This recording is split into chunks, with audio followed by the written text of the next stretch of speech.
हमको थोड़ा सा विस्तार की सुनवाई करनी पड़ेगी। तो आप बताएं कौन सा दिन ठीक रहेगा। तो वो दिन निकालने में ये हुआ कि उस दिन तो आप किसी और बेंच में बैठेंगे, जो आज लास्ट डेट होता है, ये होता है वो होता है। तो होते होते वो 15 तारीख के लिए तय हुआ है कि 15 तारीख को इसकी सुनवाई होगी। अब गवर्नमेंट का जो एश्योरेंस था उसको लेकर क्या होगा? एश्योरेंस तो रहेगा, एश्योरेंस तो रहेगा जब तक इसकी सुनवाई नहीं हो जाती तब तक एश्योरेंस तो रहेगा। बिकॉज आइडिया ये था कि उन्होंने एश्योरेंस दिया है, उस एश्योरेंस पर ही इसको स्थगित किया गया था और वो जब तक सुनवाई नहीं हो जाती वो एश्योरेंस रहेगा। सुनवाई होने के बाद फिर जो भी दूध का दूध पानी का पानी होना है वो हो जाएगा। इस एक्ट में जो दूसरी बहुत सारे चीजें हैं सर जिस पर रोक नहीं है, उस पर कार्रवाई जैसे कहा जा रहा है डिमोलिशन और दूसरी जो चीजें हैं उसको लेकर अगर सरकार अगर सरकार कुछ करना चाहती है तो सरकार करेगी, लेकिन जहाँ पर जो मुख्य बात है, जो खास बात है, जो जिसमें अमेंडमेंट किया गया है, जब वही उसी पर कोई कार्रवाई नहीं हो सकती तो औरों पे क्या करेंगे। जब आप जो उसकी जो वो है मेंबरशिप है उसमें अभी कोई आप परिवर्तन नहीं कर सकते, तब्दील नहीं कर सकते हैं, तो उस पर रोक हो या ना हो क्या फ़र्क पड़ता है।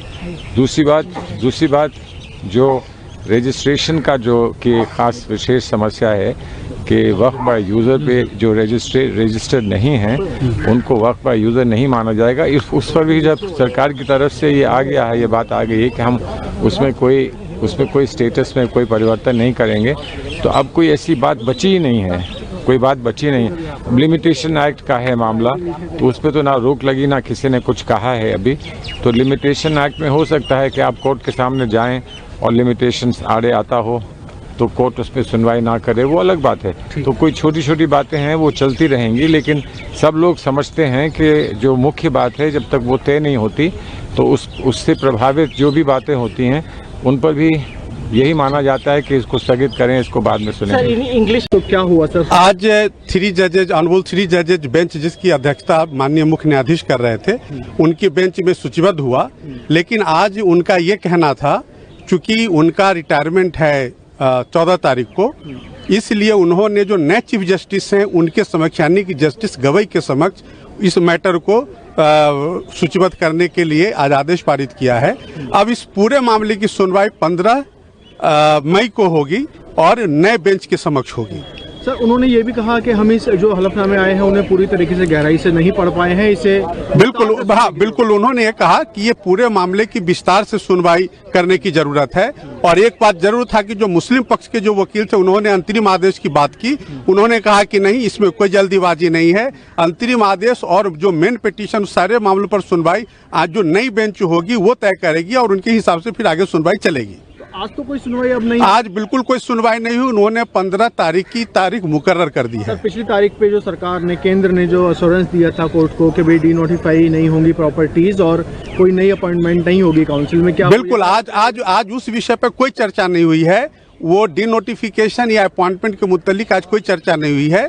माननीय मुख्य न्यायाधीश ने कहा कि उन्होंने काउंटर की पूरी जो गहराई में जाकर के अध्ययन नहीं किया है, इसीलिए जब आगे सुनवाई होगी तो फिर मामले पर पूरी क्या माना जाए सर, वो व्यवस्था यथावत रहेगी या उसमें कोई नहीं, जो पिछली तारीख पर जो व्यवस्था की गई वही व्यवस्था अगली तारीख तक। पहले 14 मई की डेट दे रहे थे, फिर आखिर में 15 मई की तारीख को लगा दिया गया है ये इंटरम रिलीफ के लिए और अदरवाइज सुनने के लिए, और जस्टिस गवई की बेंच 15 मई को इस मैटर को अब सुनेगी। सर सेंट्रल गवर्नमेंट का रिस्पांस फाइल हुआ था, उसी पे जैसा कि आपने बताया काउंटर एफिडेविट भी फाइल हुआ है। जी। तो आज जैसे कि सॉलिसिटर जनरल तुषार मेहता ने कहा कि सरकार पूरी तरीके से रेडी है हर चैलेंज को वो करने के लिए, उस पर क्या कहना चाहिए?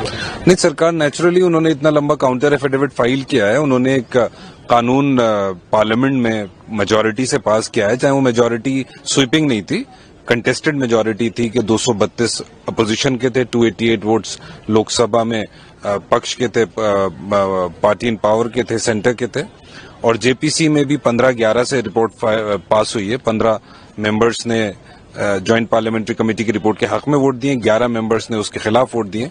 तो नेचुरली उनकी तैयारी करेंगे, वो अपने कानून को डिफेंड करेंगे। हम ये समझते हैं ये अनकॉन्स्टिट्यूशनल है, हम उसके लिए लड़ाई करेंगे। बिल्कुल सही बात है। देखिए, कोई भी चीज की जब सुनवाई होती है तो उसकी मुकम्मल सुनवाई होनी चाहिए। ऑनरेबल चीफ जस्टिस साहब इज रिटायरिंग ऑन 14th, तो इसमें कितना वक्त लगेगा, कितना वक्त नहीं लगेगा, क्योंकि हर एक पहलू की सरसरी तौर से सुनवाई नहीं हो सकती।